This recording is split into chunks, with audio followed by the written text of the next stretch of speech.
You can smell the place before you see it.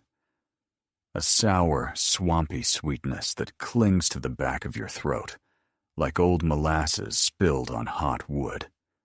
Locals call it gallow glass, a rotting spread of cane and cypress tucked off a forgotten bend of the Mississippi, where the levee slumps and the cicadas scream themselves hoarse. The maps list it as Hawthorne Parish, Louisiana. The old deeds name it the Ashford Tract. But the families who grew up around here have another name they only say when church is over and the doors are locked. They call it the plantation that ate its own. I park where the parish road dissolves into oyster shell and mud, kill the engine, and listen. In the silence, the house breathes. You don't hear it at first. Then you notice the slow give of boards in humidity, the sigh of doors pulled by swollen hinges, the faint hiss of grass against buried brick. The big house is a chalked skeleton, 2 stories, Greek revival, fluted columns furred with lichen, galleries buckled and black with rot. A cedar has driven its roots through the foundation like fingers through a ribcage. The lawn is a rumor. The air tastes like iron. People warned me off. They always do. Don't go alone. Don't go at dusk. Don't carry names out of there. The bait shop man in Bayou Gula crossed himself twice and sold me a flashlight that flickers more than it shines. A retired sheriff's deputy told me, very softly, that the Ashford place doesn't keep ghosts. It breeds them. There's a file in my backpack. Photocopies, microfilm prints, a spiral-bound notebook scabbed with Post-its. I've spent weeks at the parish courthouse with a roll of dimes and a short stack of requests, asking for anything bearing the signature of a man named Judge Ashford, 1837 to 1861. Land plats, tax rolls, guardianship petitions, bills of sale written in a clerk's neat little coffin script, the same surname, the same curling A. The ledgers are the worst. They don't scream. They don't accuse. They just total up the living as if they were sacks of feed. Maybe you've heard pieces of this story as a campfire dare. Maybe you drove the river road one summer with the windows down, dared a friend to turn up the gravel lane, sat there in the heat, and said, "Tell it." The punchline changes with the teller. Sometimes it ends with a lynching. Sometimes with a fire.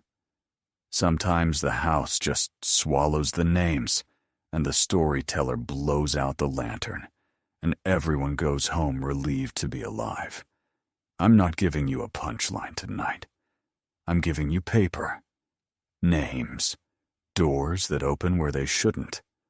A room with no wind that somehow has a bell that never stops ringing.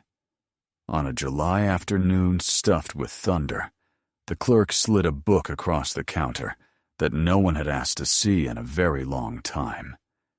Inventory and appraisement of movables, Ashford Estate, in calfskin crumbling to powder under my thumbs.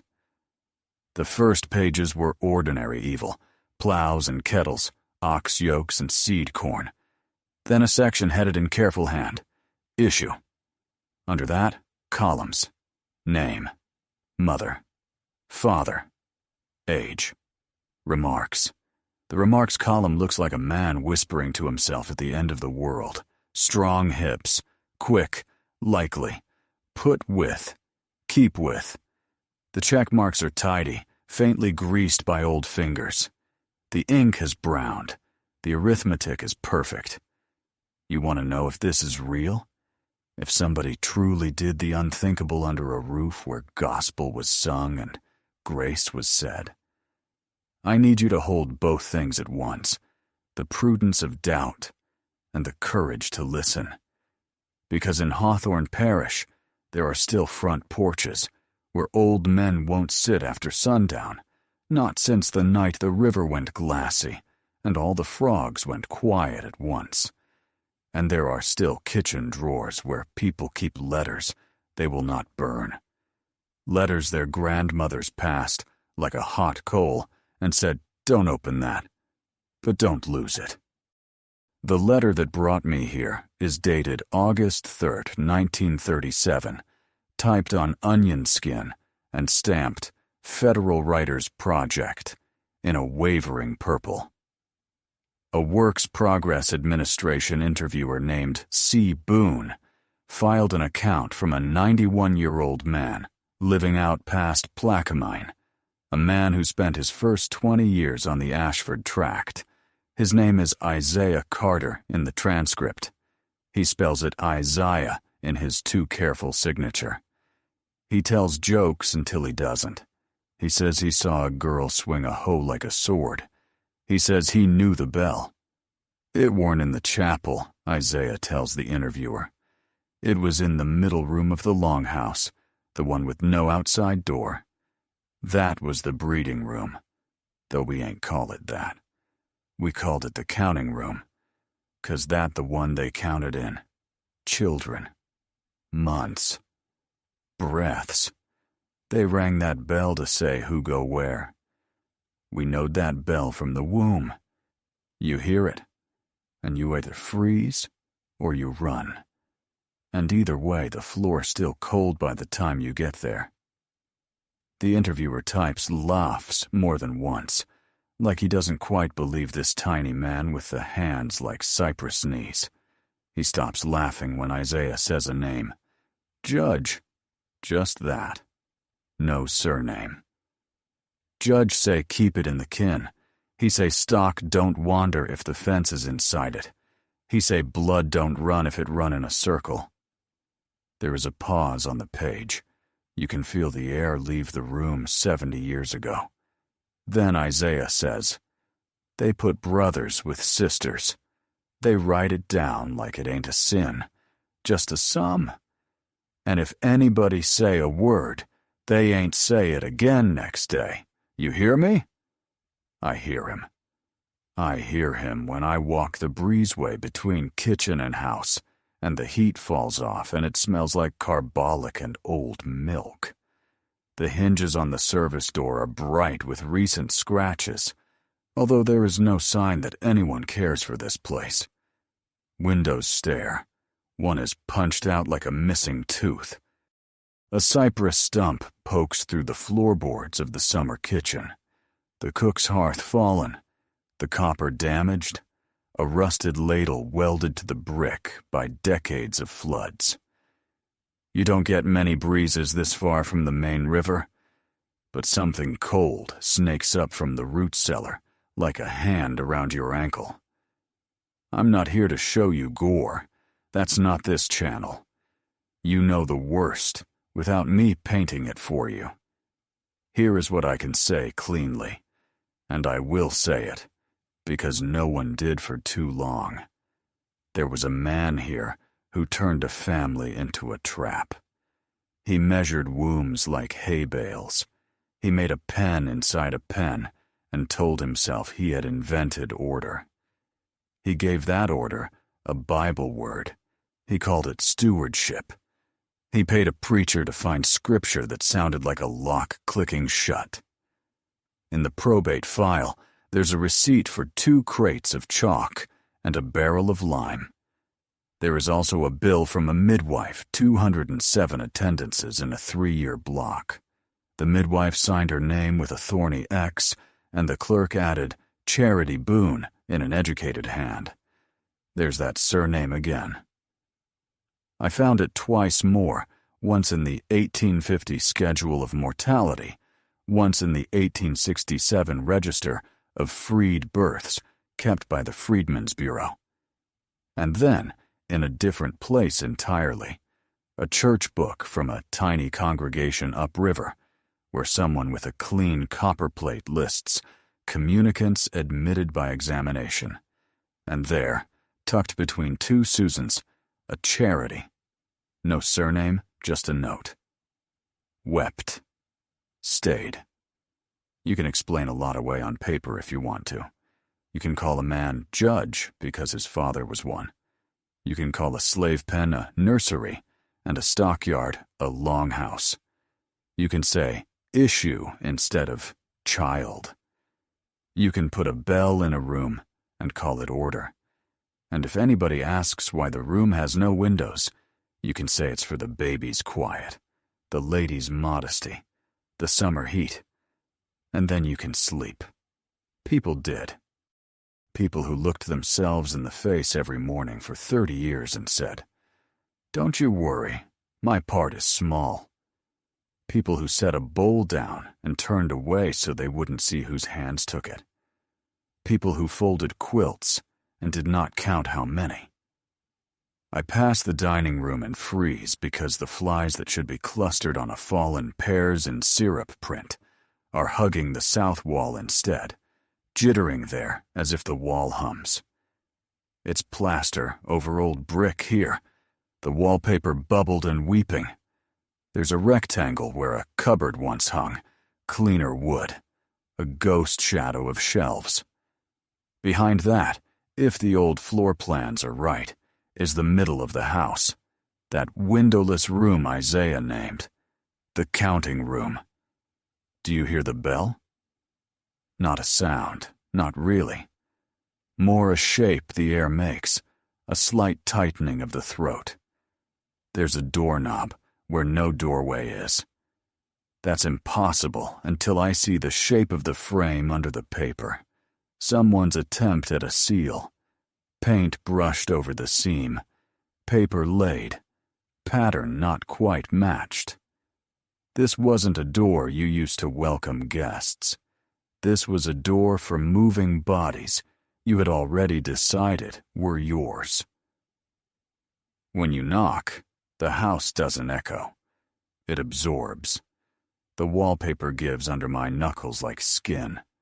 The flashlight jitter dances and dies. I press my ear to the place where the knob is and hear something that I tell myself is a rat in a hollow. Then I hear it again, and it's not a rat, it's a bell, faint as the taste of dust on your tongue, and it is ringing in a room that has not had a living breath in it for 100 years. You're thinking, turn around, go back to the porch, take a picture from the road, tell the story with your back to the light and a laugh in your voice. I have been that person. But you don't come this far to pretend you didn't hear your own name written in someone else's hand. I slide the blade of a painter's knife under the paper seam and start to pull. Plaster dust floats down like ash. Something like a draft cools my wrists. The putty gives with a wet sigh. The door opens 6 inches and stops, wedged by a century of settling.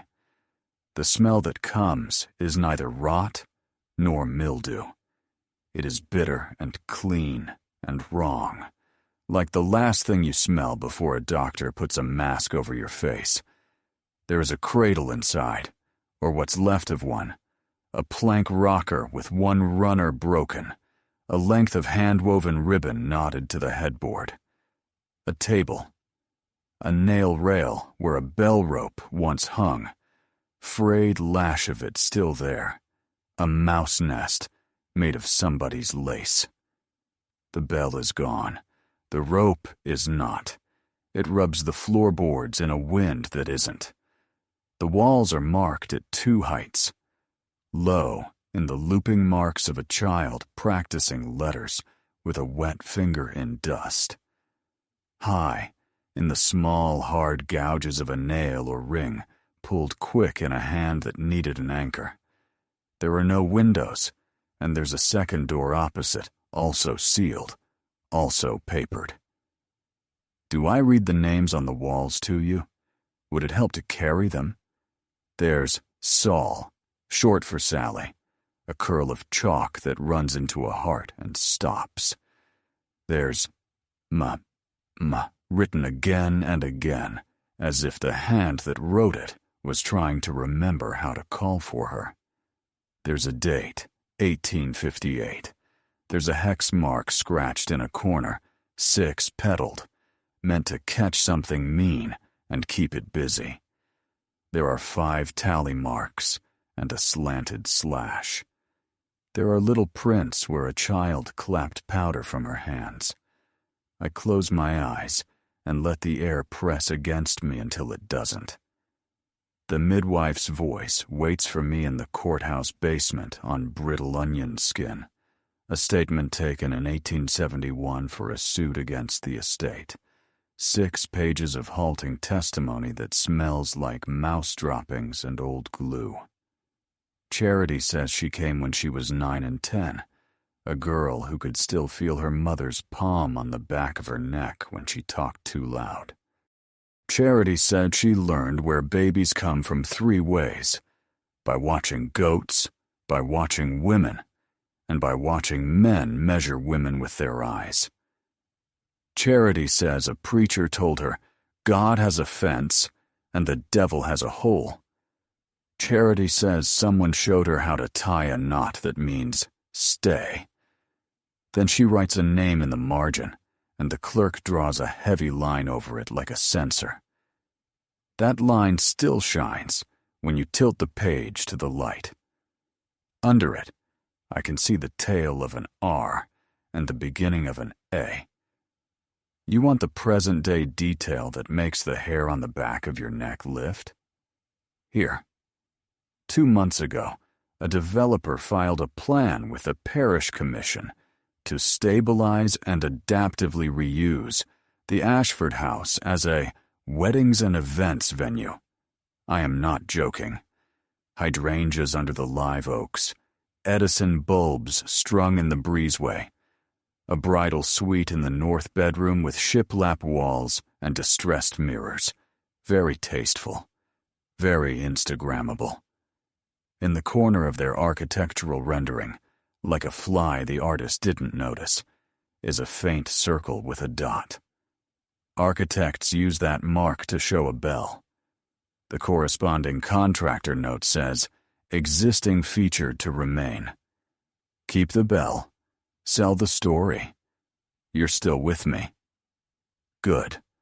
Because here's where the story stops being a rumor and becomes a hand on your sleeve. A week before I came out to Gallowglass, I met a man at the Iberville Library who did not want to give me his name. He had a jaw like a brick and the careful hands of someone who takes apart engines so he can calm down.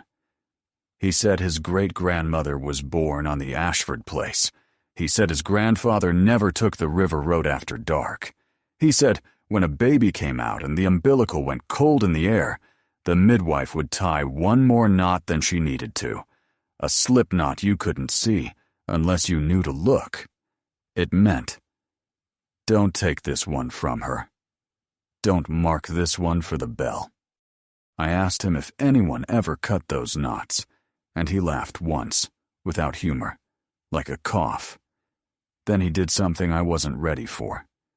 He slid a small wrapped bundle across the table, the shape of it no heavier than a pocket watch. Open it when you're there, he said. Not before. And if the rope moves, throw it in the river, and don't say my name. The bundle is in my backpack. The rope in the counting room is not moving, except when you are not looking at it. I take the bundle out and unwrap it, breath held for reasons that feel dumb until they aren't. It's a little cedar box, hinged, the top burned with a 6-petaled mark like the one on the wall. Inside, on blue cloth, lies a bell. Not brass. Bone. It is not a thing you ring. It is a thing you set on wood, and the wood feels it. Whoever made it carved 2 names in the bone with a needle. I can read one. Charity. The other is smaller, slanted, crow-footed like someone wrote it fast in the dark. Isaiah. It is ugly and makes the inside of my head go quiet, the way a storm does when it takes the power out. I set it down on the old table and the house breathes in, and everything, all at once, is listening. There is another door out of this room. You can feel it in the wall, the way you can feel a healed bone under a scar. The wallpaper there is newer, mid-century pink with sprays of lilies. A decorator's lie gilding a carpenter's sin. I dig my fingers under the seam, and in the soft ridge of paste is something that should not be there at all. It's a thread. Brown-black, hair-fine, knotted, and I know with the same old certainty that let my ancestors read weather from leaves that if I pull that thread the wall will let go. I pull. The paste sighs. The paper lifts. Behind it, a door. Behind the door, darkness that is not just the absence of light, but the presence of a place made to hold breath.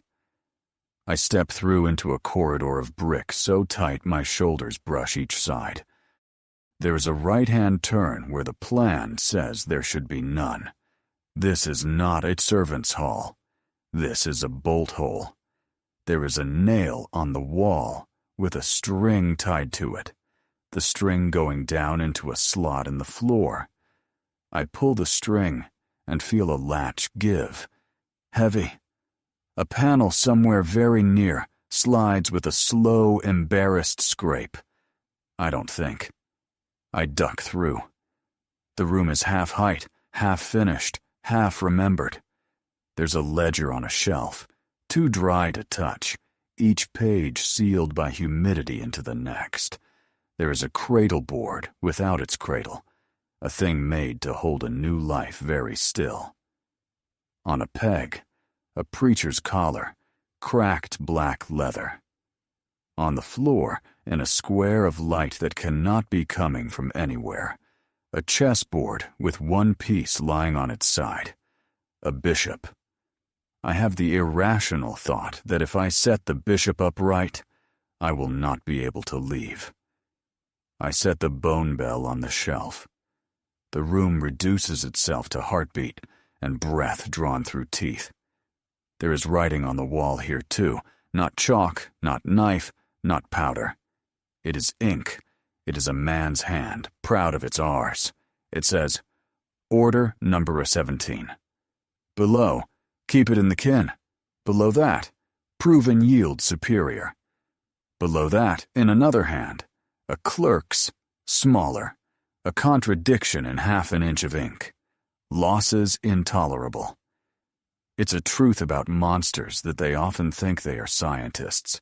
They take the smallest tenderness, how a sister will not betray a brother, how a brother will take a blow meant for a sister, and they weaponize it. They call their cruelty a plan. They give it a number. They write down success like it belongs to them. I don't know how long I sit on the floor, with my spine against brick that sweats, and my hands clenched so hard I can feel my pulse in my palms. Outside, the last light is going, and the mosquitoes are knitting the yard together into one living net. The flashlight sputters back into a stuttering beam and picks out a shape I didn't want to see. A small square box pushed under the shelf, shoe size, the lid wrapped in a strip of ticking. I pull it out. It makes a sound like dry beans. When I open it, I don't see beans. I see tags. Dozens, maybe hundreds, cut from cloth and tied with homespun. Each has a mark in pencil, a letter and a hash. K5, M2, S1. On the underside, tiny, as if the handwriting had hoped no one would look. Brother, sister, pair. I don't bring that box out with me. I couldn't carry it without screaming. I put the lid back on and push it where it was, and I do the mean practical thing I came here to do. I snap pictures, feeling like a thief and a priest at once. You can leave the dead alone, or you can bring the living, the listening, right up to the edge and say, look, no, decide. When I step back into the counting room, the rope is still. The sense that the house is holding its breath fades like a tide going out. In my pocket, my phone buzzes a text. It's from the parish clerk, a photo she promised to send if she found it. A blurred image of a page from the 1866 Freedmen's School list, the first afternoon class for adults held in the back room of St. Luke's. The list is short and careful. It says Isaiah C. It says Charity B. It says Sally with a heart doodled in the margin by a teacher who could not help herself. It says Note late, working again and again for names. You can say out loud right now if you want to make a room feel less haunted. Outside, the night has settled shoulders on the house. I could leave now. I could lock the car and wash my hands and drive toward the lights of Plaquemine, where kids are buying boiled peanuts and old men are picking out scratch-offs by holy instinct. I could tell you this is all it is, a set of ugly rooms with bad paper and worse history, and we have done enough by naming the floor where they stood. But I told you at the start, I'm not giving you a punchline. I'm giving you doors. And there is one more in the breezeway, a door so obviously wrong that I missed it, a panel with hinges on the outside. It opens to the underhouse, the crawl where the river rats live and the storms pile their leavings. It smells like damp rags and old sugar. My light bobs on brick piers and a spill of shells. That's not right. These aren't river shells. They're oyster shells, yes, but they're too regular, too clean, stacked in little cairns like someone marked places down here on purpose. I point the light at the nearest stack, and there, tucked among the white shales, is a bundle of twine tied in a familiar knot, a little bone bead threaded on it like a charm. The bead is carved with a 6-petaled flower. They marked the spots you shouldn't step. I back out and bump a hanging chain. It rattles. It is attached to nothing. There's a scrape across boards over my head, distinctly not wind. I am alone here. I am telling myself I am alone.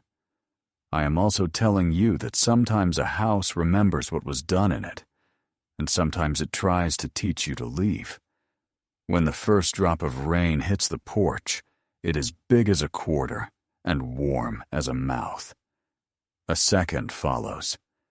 Then the sky tips, and the house is a drum, and the mosquitoes vanish like a switch being thrown. I run for the car because you can't outrun weather here, but you can get ahead of the worst of it.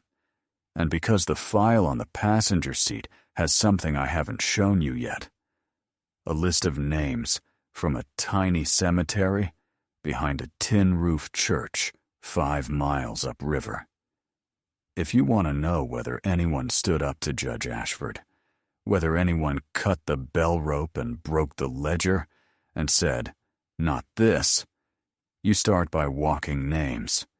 You start by asking who paid in full and who paid in blood. And you find, if you are very lucky, a headstone someone carved with a pocket knife and a promise. "Sister, I keep you." The wipers squeal. The parish road is a shiny eel. In the rear view, the house is already just a suggestion of black on black, 2 upstairs windows like tired eyes. You think it's over because you drove away. It isn't. It never is with places like this. You pull over by a gas station that sells boudin and fluorescent worms, and you open the file to the page I kept for last.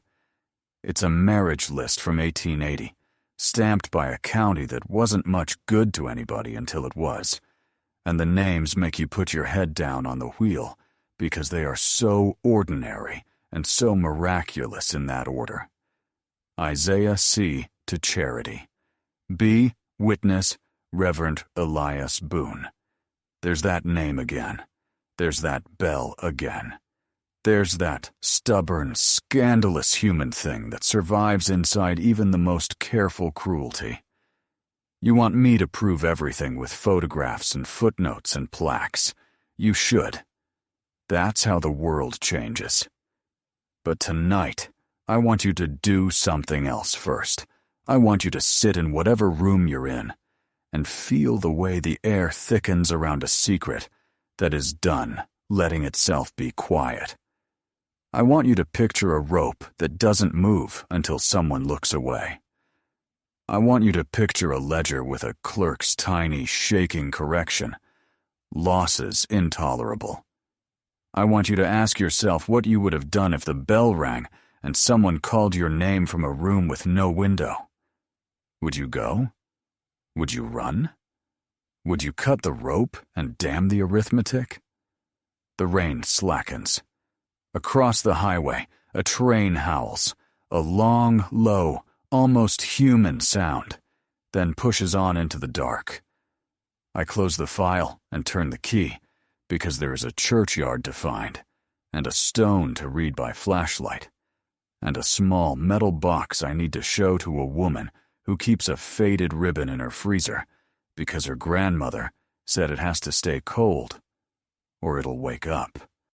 And after that, when the night thins, and the cicadas wind down and the river fog pulls back to show what it was hiding, we will go one parish over and knock on a door with the Ashford name on the mailbox, and we will ask why there is a bell on an architectural plan and a bishop turned on its side in a room that has no light. Don't look away now. The next part of this story is what the living did when they learned the truth, who fought, who lied, who spit out the family name like a fishbone and who wore it like a crown. And if you think the ground can't still move under your feet because this was 150 years ago, I need you to come stand with me by a new chain-link fence where a Caterpillar truck idles and a realtor in a linen blazer says the word venue like a benediction. I pull into the churchyard with the engine ticking and the rain working itself down from roar to hiss. Tin roof, white clapboard, a cross you could paint with 2 strokes from a tall ladder and a steady hand. Fireflies sketch slow, drunk cursive under the eaves. The grass is soaked to the roots and slick with the green that only happens here after a storm has wrung the sky dry. If you've ever walked a southern cemetery at night, you know the way the saints on the stones bow in shadow and rise up when the light moves. It never feels empty. It feels like a room where everyone agreed to breathe a little quieter. St. Luke's is just a rectangle of mown ground and a fence someone hammered together out of flat bar and good intentions. The graves are a patchwork of fat marble, homemade concrete, and little wooden lambs gone gray. My light paces the rows until it lands on the one I'm looking for, because I've seen a rub of it already in the archives, pencil grit and ghost. The stone is small, hand-cut. The letters so careful you can feel the time they took. Saul, no dates, no last name. And under it, not quite centered, is the knife-work promise. Sister, I keep you. The wind changes, and an owl drops 3 notes into the trees. Someone clears their throat behind me. You can look, but don't take, the voice says, and I straighten up so fast my vertebrae chirp. She's small, wrapped in a raincoat the color of a school bus, hair wrapped in a scarf that has seen many Easters and one hurricane. She holds a set of keys that could open all the doors in the world. I saw the car and figured you was either huntin' or lost, she says, and you ain't carrying no gun. I'm looking for names, I say, and it sounds weak in my own ears. You don't come to somebody's dead and say you're here for evidence like you're filling a stamp card. I'm trying to lay a story straight. She snorts very softly, the way you do when a child says the alphabet out of order and thinks they invented it. You one of them internet people? She asks. Tell it so people ain't sleepin'? She points at my flashlight. You were gonna tell that stone story and leave out the part where somebody comes out here and wipes it clean after every bad night, weren't you? I won't, I say, and mean it. I put the light down so it makes less of a threat and more of a circle we can both stand in if we want. My name's... No, she says, gentle and firm as a tapped knuckle. Keep that. I don't need it. You can have mine if you're staying in town long enough to use it. Loretta. I keep this place when the pastor's off doing funerals people can pay for. That stone? She nods. My great-granddaddy carved it with his pocket knife. He had 2 names in his mouth the whole time. Isaiah, Charity. He say them like a prayer and a cuss, both. I tell her about the ledger and the counting room and the rope that moved when I wasn't looking, and I don't dial up the haunting parts to impress her, because nothing I can say will be stranger than what she has already had to hold. Her eyes cut to the trees when I say, Order number 17, like a dog pricking to a whistle only he hears. He called it that, Loretta says, voice going flat with the practiced fury of someone who's been mad long enough to keep it neat. Those men love a number. The preacher at the big house told folks God was a bookkeeper. Said the good Lord likes his columns to add up. She looks at the sky, which has gone the color of the inside of an oyster. You know what my Nana did with that? She taught me my numbers on her fingers, and then she taught me one more, this one. She sticks up a thumb. This mean one that don't go in the count. One that got away. I show her the little cedar box. I don't touch the bone bell. She doesn't either. She leans in and breathes once like the smell of it tells her what year it is. Where'd you get that? She asks. A man with a brick jaw and grease under his nails handed it to me in the library, I say. Wouldn't tell me his name. Said open it in the house, and if the rope moves, throw it in the river. She laughs then. A clean, astonished laugh that has the shape of relief in it. That be Dell. That boy been mad since he was born, she says fondly. He work on engines, so he don't put a wrench to folks. His grandma kept a ribbon in a jar until it turned to dust. And when it did, she cried like a person died. Bring that to church in the morning, not to the service. To the table out back where we keep the choir robes that don't fit nobody anymore. I got a freezer there. Some things you don't put in the ground until they done workin'. We make the exchange modern people always make when the past blows the door off the hinges. Numbers and a promise to meet in daylight. As she heads for her truck, she says, You going to the meeting? And I don't have to ask which one she means. In little parishes, there's always a meeting. And if there's money on the table, it smells like a Sunday roast from 3 miles out. I sleep in a chain hotel that used to be a field, waking every time the air conditioner shrieks when it coughs on. There's a lobby Bible with the book of Numbers dog-eared. There's a sign by the elevator that says, Shelter in place in case of weather, as if weather were a man you can reason with. I dream of a bishop on its side, and wake with my palms stinging from holding something I refuse to name. The parish commission meets in a room that has a mural of happy crawfish and a flag in every corner. The kind of room where men learn Robert's rules and their wives bring pies that could win state. The developer's table has a bowl of pens and 3 women in forgiving dresses. Their PowerPoint uses the word reclaimed.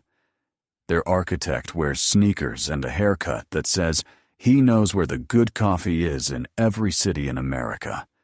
Their poster board shows the house cleaned up enough to be a magazine, but still looked at enough to have edge.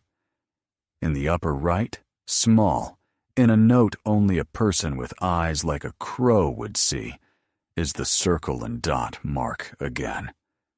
Existing feature to remain. When my turn comes, I don't bang the bell on the table. I set the cedar box down like a baby. I print out photos from the counting room, the ledger page with order number 17, the list from St. Luke's with the names written so carefully, you can hear the woman who wrote them practicing saying them.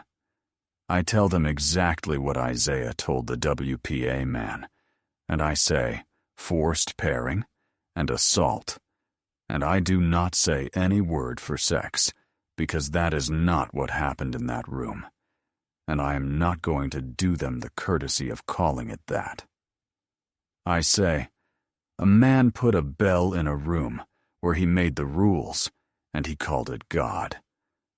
The developer's woman smiles with all her teeth and says, "We believe in honoring the past by celebrating resilience, which is the corporate version of folding your hands and waiting for the storm to pass."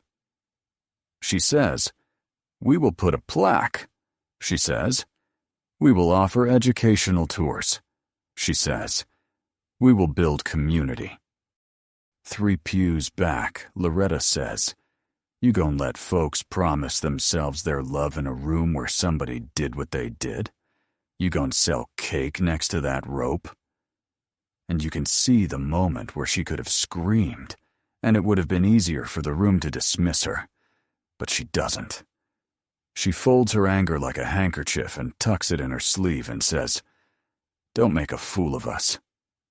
A man with the sheriff's hairline from 3 generations ago leans to his mic and says, "Ma'am, with respect, there's money in weddings." And a kid in a Saints jersey sitting on the floor, because the chairs are full, says, "There's money in not being haunted." And the room laughs, but only half. The pastor from St. Luke's raises one hand, a little shaky, like his shoulder still remembers shingles, and says, "We would like to propose a different use. Not a museum, not a venue, a witness," which is a word that does not move money, and therefore makes men in blazers itch. It ends the way these things end. It doesn't end. The vote tables, they need more study. There will be a committee. Someone will research grants. Somebody's cousin will count cars. One of the developer women cries in the bathroom, and a person who just told the truth buys her a bottle of water, because that is who we are when we are our best. When I come out to the parking lot, Dell is leaning against my car like he wants to dent it with his shoulder blade. "You put the box on a table?" he says. "I told you throw it in the river." "It's not a bomb," I say. "It's a bell." And she asked me to bring it to church. "You think them things different," he says, not unkind.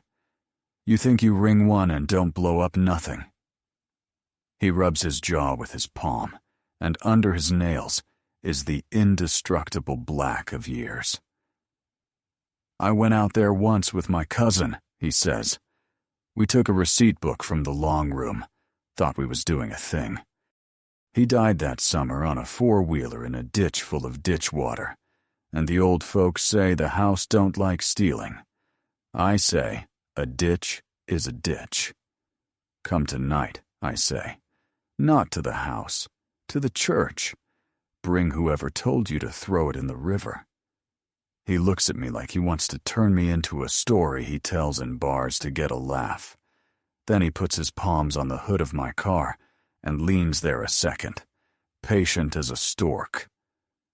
"You ever see a rope move in a room with no wind?" he says softly. like he's telling me we're the deer bed down. Not a trick, not a rat, just a thing that got tired of being still. You did, didn't you? He scratches his eyebrow, decides, and nods. I'll come. At 6 the next evening, the back room at St. Luke's smells like pledge, collard greens, and choir robes that have seen more sweat than the Lord ever requested. Someone has taped butcher paper across 2 long tables. Loretta's freezer hums a sermon. The bone bell is on the table, and people come in the way they come when someone dies. Quiet, touching your elbow, carrying Tupperware because food is how we hold each other up. Pastor's there, a teenage girl with a bun so tight it made her eyes wise. 2 men who learned to clap on the downbeat and never forgot. A woman with a baby on her hip and a bakery tattoo on her forearm. Dell, arms folded, stance wide like he's braced for drawbar pull. No candles, no Latin, no drama. Loretta taps the table. We not conjurin', she says. We not apologizin' either. We gon' set down what we know and tell it straight and take on 3 jobs. Call the names, keep the names, and make sure nobody eats cake next to that rope while we alive. That's it. They bring out things the way you do in kitchens when the family leaves, and the back door is for the ones who were there when it happened. Ribbons in jars. A hymn book with a page pressed flat by careful hands, fled to brittle. A pair of scissors whose handles are worn smooth by a thumb that went there every time a certain work was done. The midwife's name again, in 3 different hands across 30 years. Charity. Miss Charity. Mama Ree. They set the things in a ring around the bone bell like you would set broth to keep something alive. We don't ask the bell to ring. We tell a story until the room changes shape. The girl with the tight bun reads a WPA transcript without the laughs. The baker says her daughter has nightmares of a room with no windows and a bell rope that turns into a snake.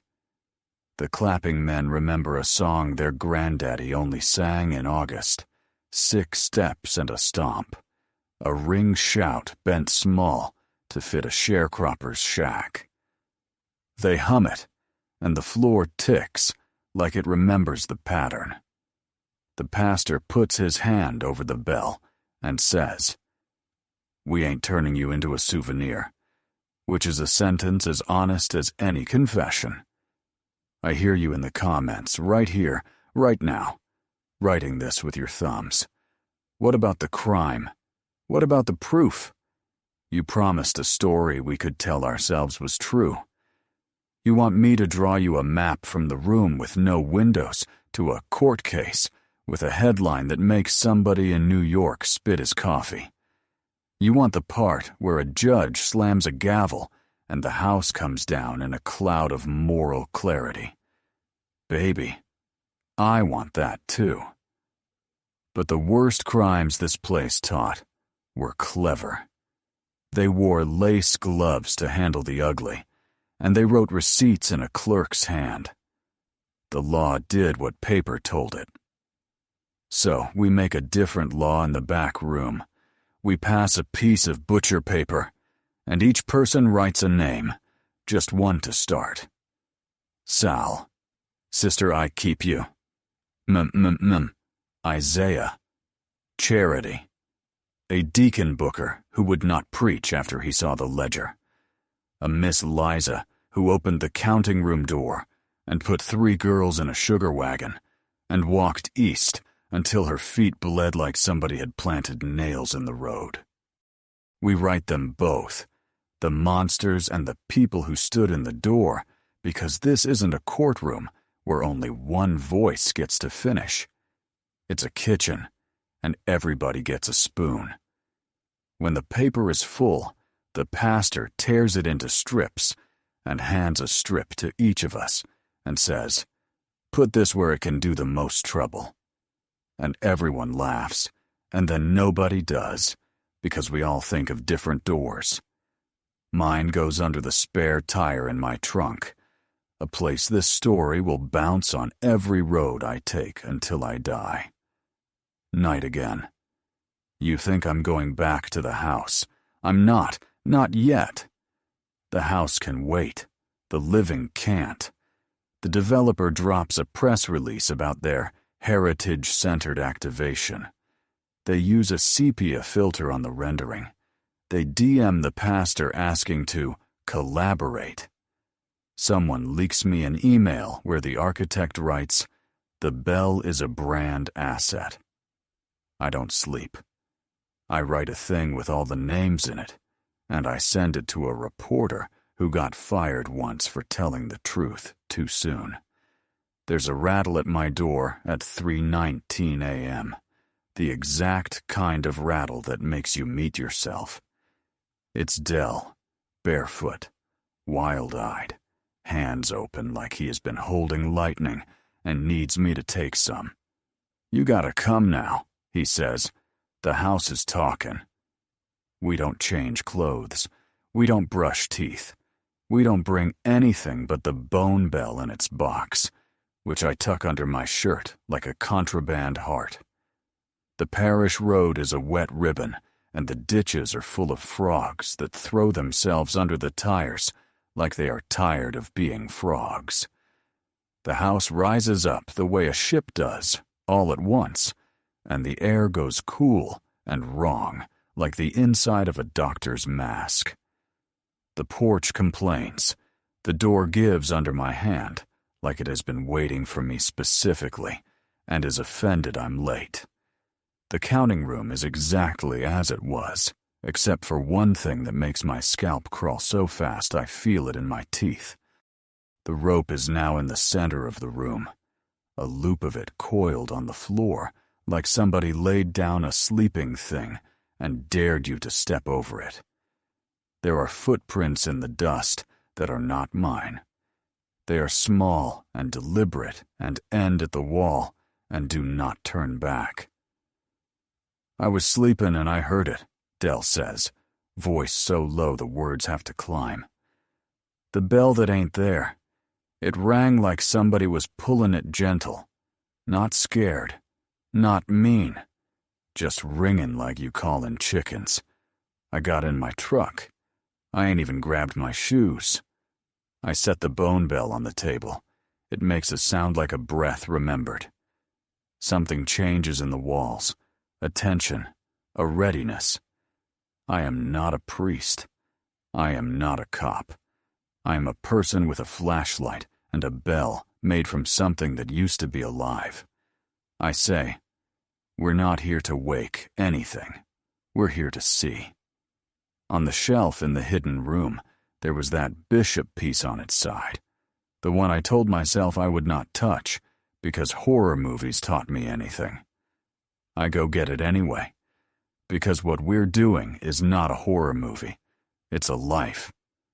I set it upright in the center of the table, and I swear to you on every paper I've read that the rope lifts off the floor a whisper, and then settles again, like a woman deciding not to get up.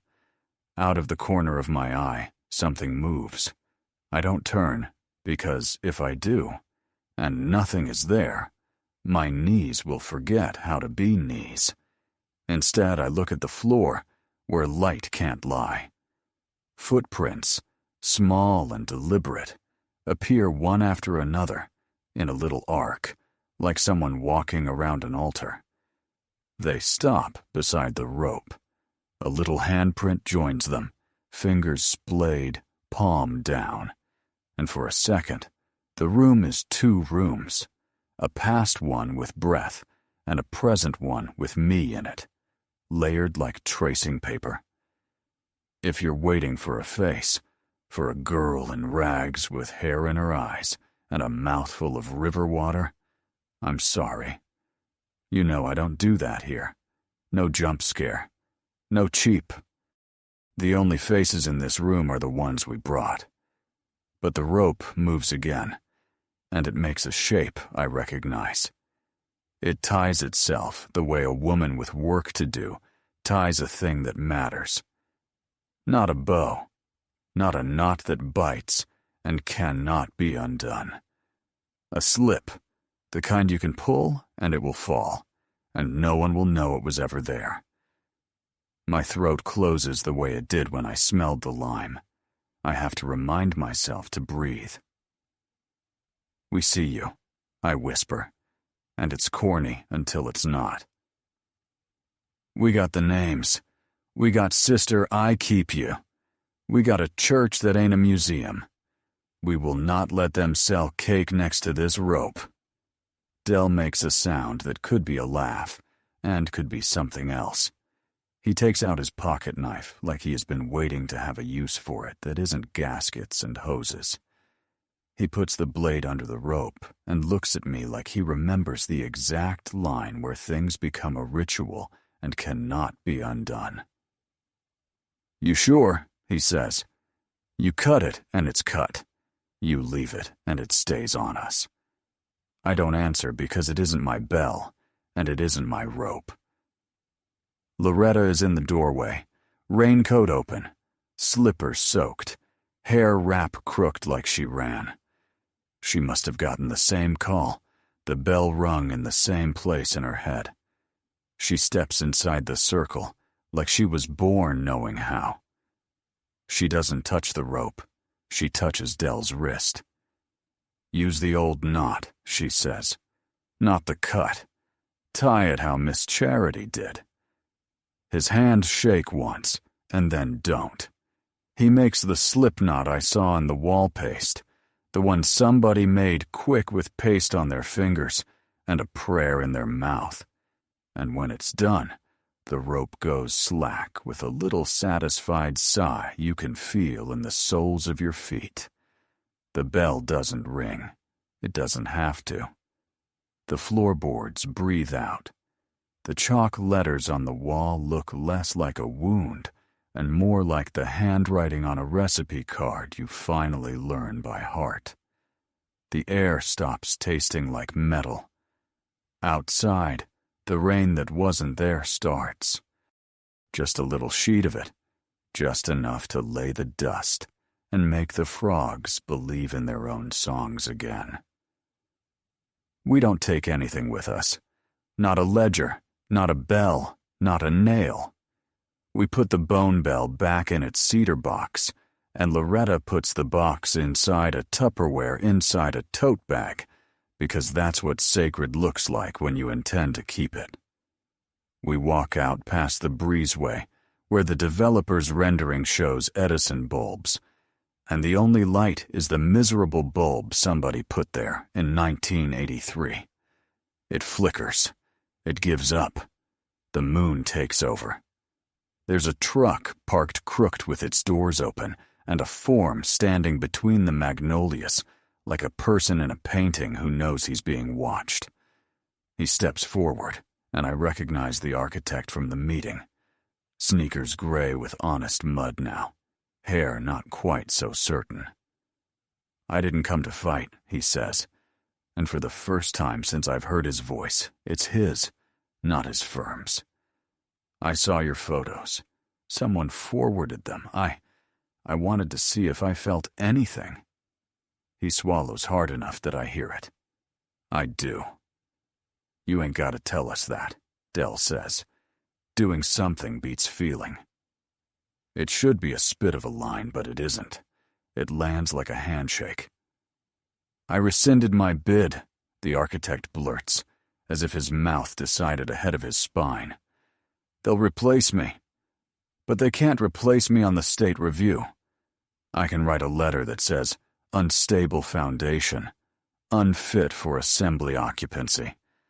I can say, witness value exceeds use value. That'll hold for a while." He lifts both hands like a person facing a dog that could bite or bless. "I can't fix what happened in there. I can help with this piece."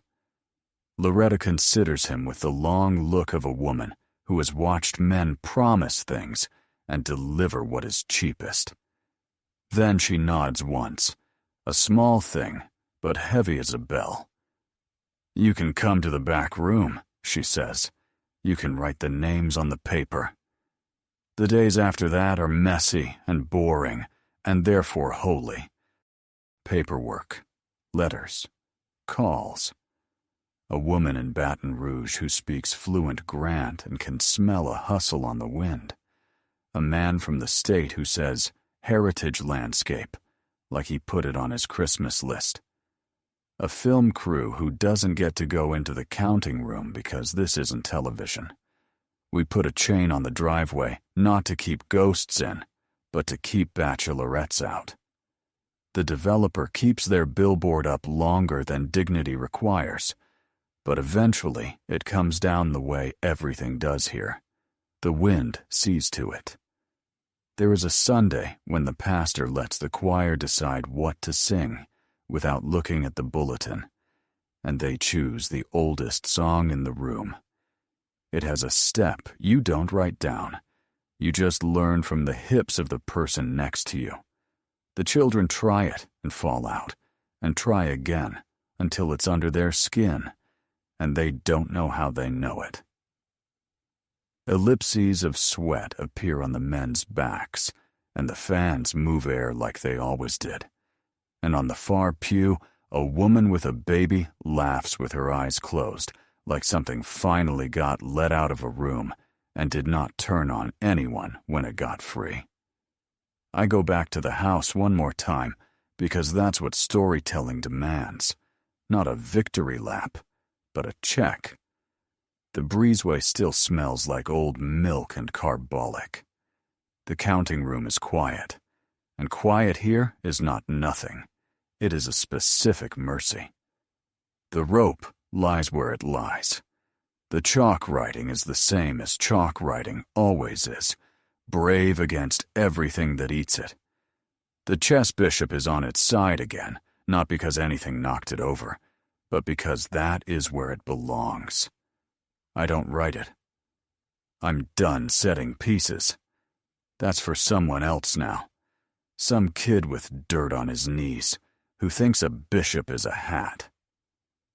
On the way out, I find one last thing I didn't come for. It's under the stairs, in a drawer, whose knob is a dummy. You have to pull the wood up to find the secret lip and wedge your fingers in like you're sure you'll be forgiven.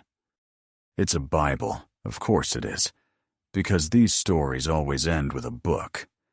Inside the cover, in a neat hand that learned on receipts, and learned too much, is an inscription.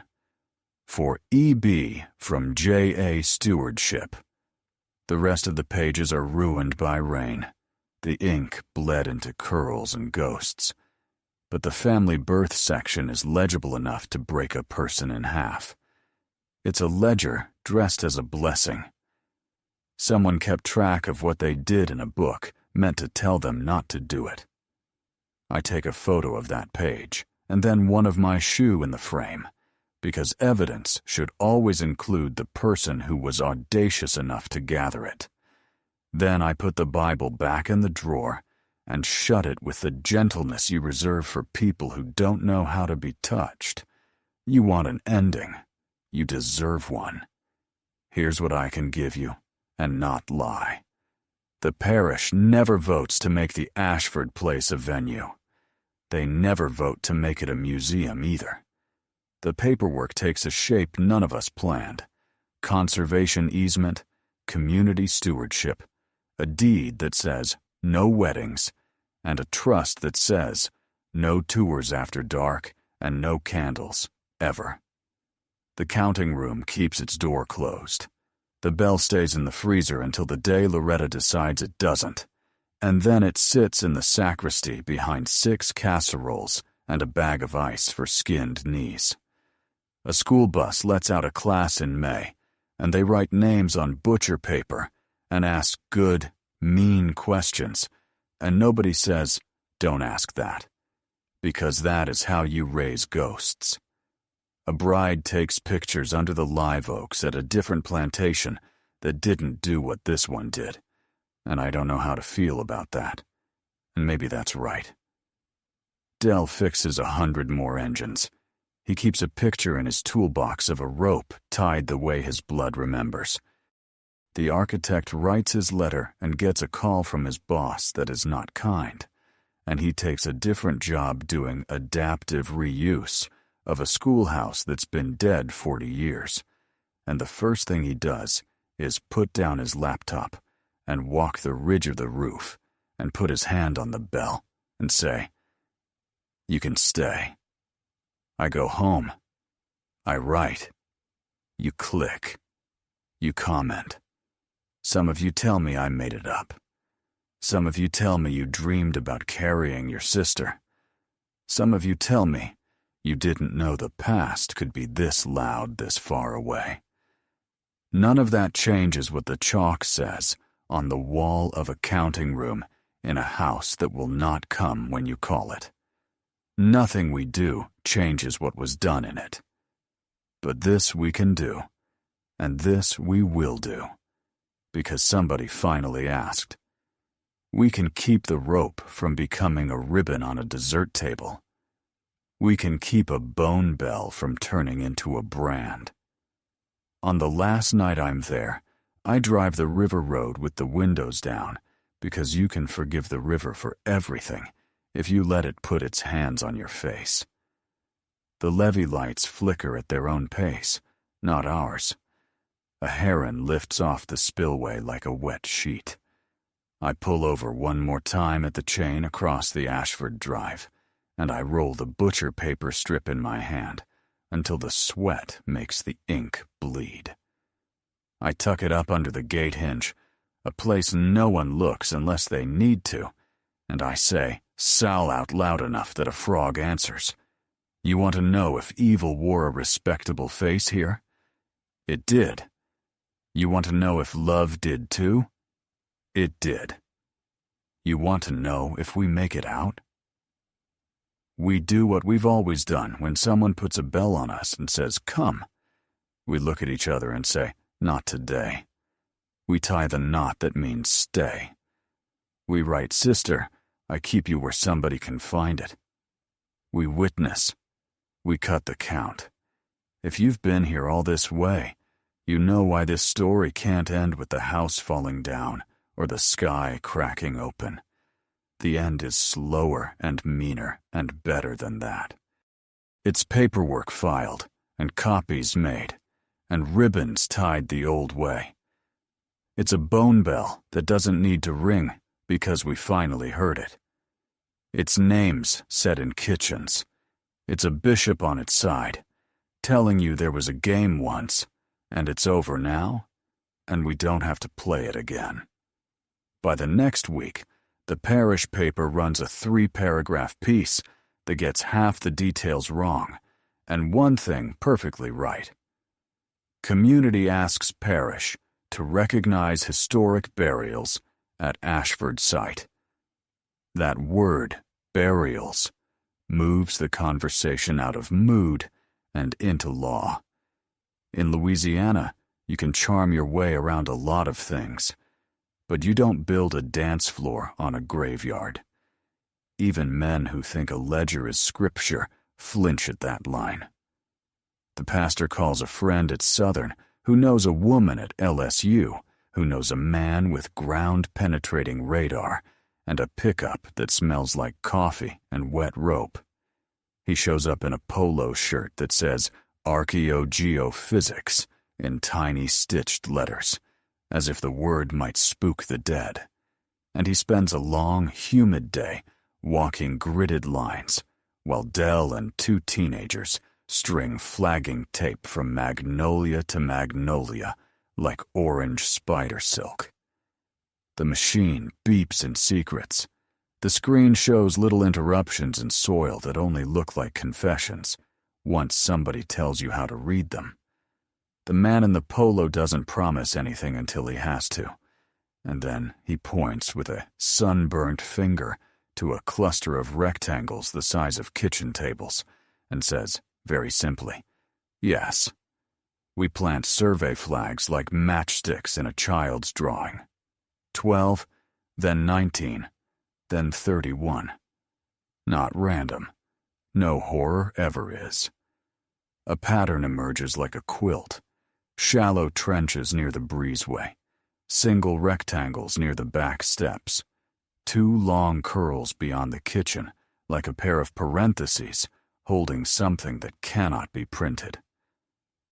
The archaeologist clears his throat and says, "You won't want to open them." And Loretta says, "We don't." And something in the hot air loosens like a button. The developer's lawyer tries a new tone. Heritage partnership, healing activations, controlled exhumation to restore narrative. The state lawyer answers with a simple letter that tastes like iron even through the paper. Probable human remains. Cemetery law attaches. All permits denied. The billboard comes down. 2 men in bucket hats scratching their heads at bolts that have learned to rust like they pay rent. A week later, a fresh sign goes up that makes people pull over and take pictures without smiling. Ashford Field of Names Witness Ground. Underneath, in smaller letters, the only rule that matters. No events, no tours. Names only. You think that's the end? It's the beginning of a different kind of work. The kids from the high school come on a Friday with clipboards and the particular mixture of boredom and reverence you only see in rooms where the air conditioner just died. A history teacher, who could have made twice the money doing anything else, passes out maps of the yard and talks about the word topography like it's a hymn. He doesn't say slavery at first because he has learned when to let a word enter a room on its own feet. He points at the flags and says, "Everyone is an interruption." And a boy with a football build and careful braids raises his hand and says, "Like me." And the teacher says, "Yes." And the boy stands a little taller, like his spine remembered a promise. We make a thing the church ladies call the counting that doesn't hurt. It's simple. Every time someone comes, they write one name on butcher paper and tape it to the breezeway wall. If they don't have a name, they write sister or brother or don't forget me. And the wind snaps the paper edges and the tape gives way, and the papers tumble into the grass, and the kids chase them and tack them back up, and the wall keeps breathing like lungs. By midsummer, the paper has layered so thick it looks like bark. A girl peels one back and finds Sal in the second layer and touches the faint heart with the tip of her finger, like you'd test a cake. At night, we don't go inside anymore. We sit on the front steps with jars of tea and watch the yard do what yards do when you take the money out of them. Rabbits move back in with that impudent little hop that forgives no one. Fireflies argue.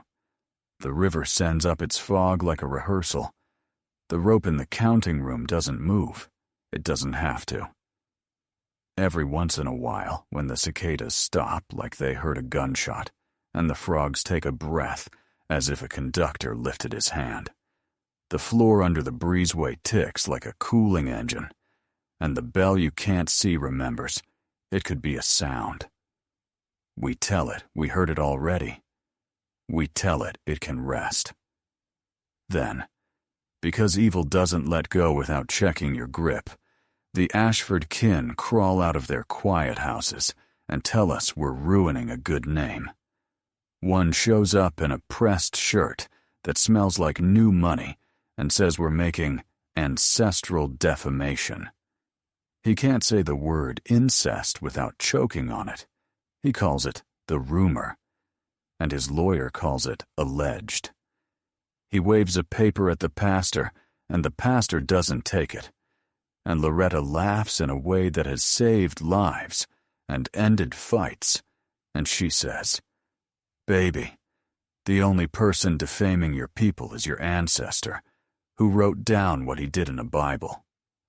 The man blushes the color of a bad sunburn and spits the only truth he can find. You don't even know if that rope was for that. And from the back, the architect says softly, "It was," and a roomful of air grows teeth. I go back to the courthouse because that's who I am in these stories. The person who sits until the clerk flips the sign to closed, and then one page more.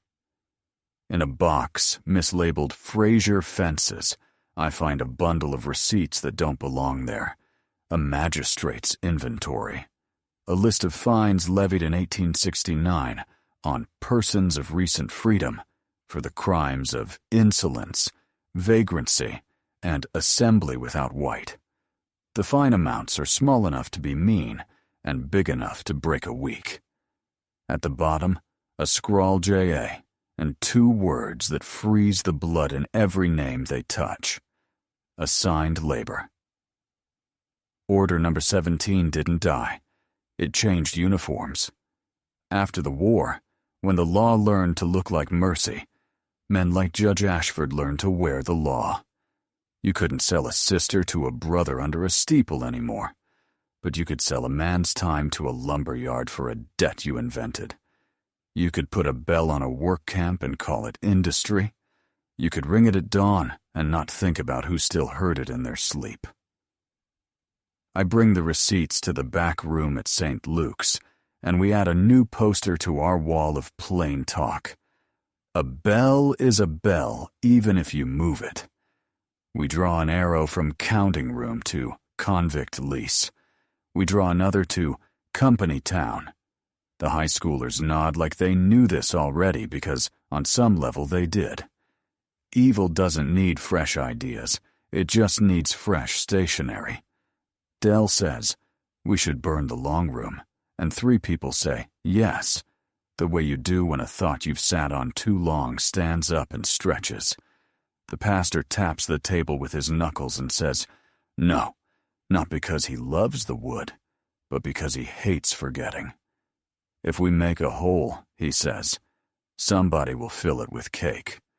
We keep the door shut, and the key in Loretta's apron, and the story in the air where it can't be sold. We draft a covenant, not a plaque for tourists, a plain document for ourselves. The counting room covenant has 6 lines. We will not sell this room. We will not photograph inside it. We will not tour it for entertainment. We will keep names, not souvenirs. We will teach our children the knot that means stay. We will go in only to witness and repair. We sign it like a wedding, shaky, proud, a little bit giddy that paper can sometimes carry weight. The architect brings a notary who looks like a high school librarian, and she stamps it with the same calm that people use to catch babies. The parish tries one more time to make it neat. A state senator shows up in a suit that cost 3 mortgage payments and offers funds for interpretation if we'll agree to controlled access. I watch Loretta stand and smooth her skirt and say, "Sir, controlled access is how we got this story in the first place." And he has the good sense to swallow a smile and say he's new at this. He leaves with a mason jar of lemon bars and a reading list written on the back of a funeral home fan. If you want your jump scare, here is the closest I will give you. In late September, the river breathes out a fog so thick you could lean on it, and I'm walking the dirt track along the fence line, counting flags I've counted so many times I know where my boot will fall before I lift it. Something moves in the fog ahead, a suggestion, a disturbance, like footsteps that don't care if they're heard. I stop. The fog thins and swirls in the exact shape of a person turning, a child's height, the head cocked in that quizzical way that means the next sound will be laughter or crying. My mouth is full of copper.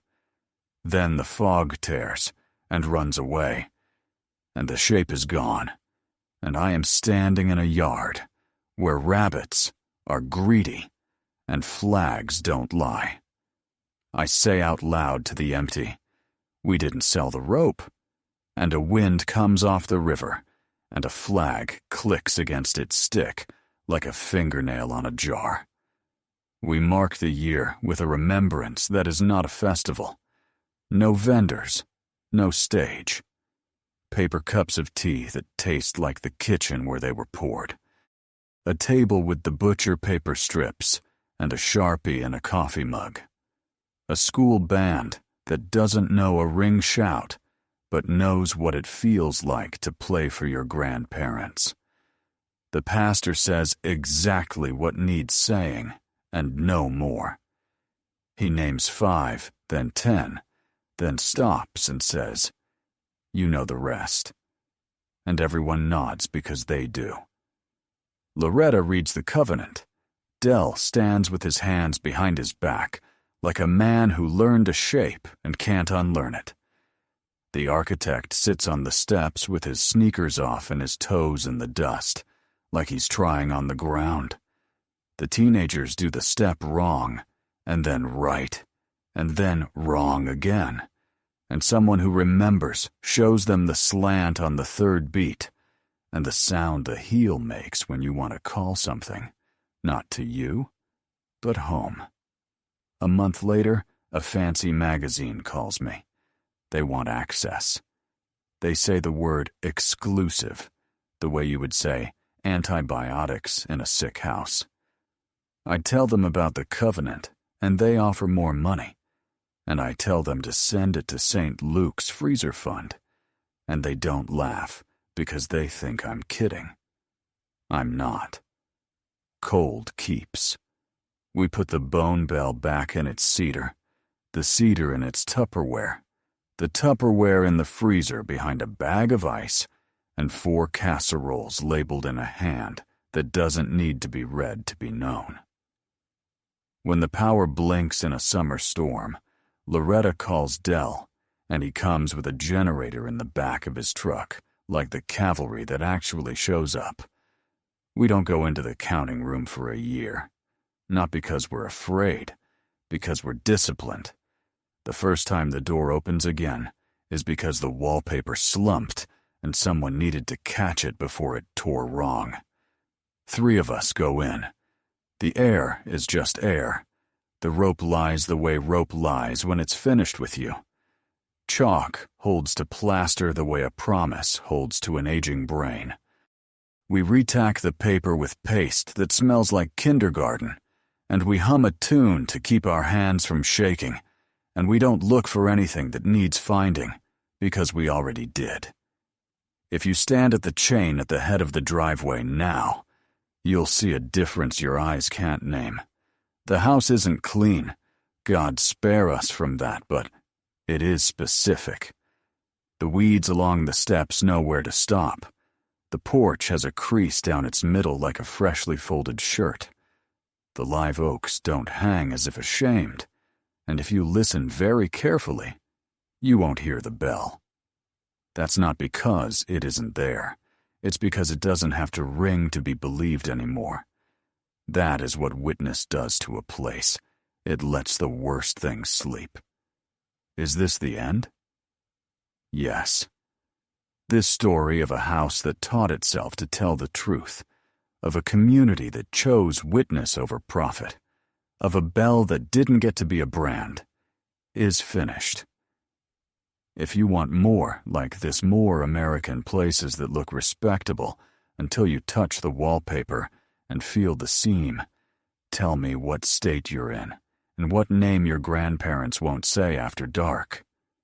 But for the Ashford place, for Gallo Glass, for the counting room and the knot that means stay, we've gone as far as this story needs to go. The bell is quiet. The names are not.